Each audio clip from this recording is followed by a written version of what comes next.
എന്നല്ല ആരാ മനസ്സിലായില്ല. കാർത്തുമ്പി. ആരും കാറ് തുപ്പിയൊന്നുമില്ല. എന്റെ പേരാ ഞാൻ പറഞ്ഞത്, കാർത്തുമ്പിന്ന്. നിന്റെ പേര് ഊരുവെന്ന് എനിക്കറിയണ്ട. എന്തിനാ വണ്ടി കയറിയിരിക്കുന്നതാ ചോദിച്ചേ? എന്നോട് കേറിയിരുന്നോളം പറഞ്ഞു. ആര്?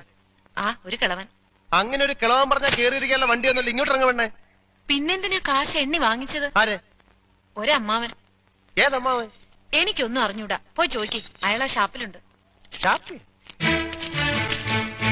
ദേ വരുന്നു. അങ്ങോട്ട് ചോദിച്ചോളൂ, എന്താ ചോദിക്കണമെന്ന് വെച്ചാ. അമ്മാവാ, ഇയാൾ എന്തൊക്കെയോ പറയുന്നു. മര്യാദയ്ക്ക് സംസാരിച്ച് ചവിട്ടേണ്ട. ഇയാളാണോ ഈ പെണ്ണിന്റെ കാശ് വാങ്ങിച്ചത്? അമ്മാവൻ കാശൊന്നും വാങ്ങിയില്ല. പറഞ്ഞു അമ്മാവൻ കാശ് വാങ്ങിച്ചത്. പിന്നെ ഇയാളാണ്. ഇത് എന്റെ അമ്മാവനാ. പിന്നെ അമ്മാവൻ കാശ് വാങ്ങിച്ചില്ലെന്ന് പറഞ്ഞു. അമ്മാവൻ കാശ് വാങ്ങിന്ന് പറഞ്ഞത് ശരിയാ, പക്ഷേ ഞാൻ എപ്പോഴാണ് ഇതിന്റെ കാശ് വാങ്ങിച്ചത്? അമ്മാവൻ കാശ് വാങ്ങിന്നല്ല ഞാൻ പറഞ്ഞത്. പറഞ്ഞു അമ്മാവൻ കാശ് വാങ്ങിച്ചെന്ന് പറഞ്ഞു. എന്റെ അമ്മാവൻ കാശ് വാങ്ങിന്നല്ല ഞാൻ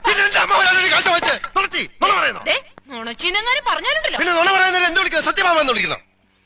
ഞാൻ പറഞ്ഞത് നേര് തന്നെയാ. ഇത് എന്റെ അമ്മാവനാ. പണം വാങ്ങിയത് വേറൊരു അമ്മാവനാ. അയാൾ അയാളുടെ വണ്ടിയാന്ന് പറഞ്ഞിട്ടാ ഞാൻ കേറിയിരുന്നത്. അതൊക്കെ പോട്ടെ, ഇതൊക്കെ ചോദിക്കാൻ താനാരാ?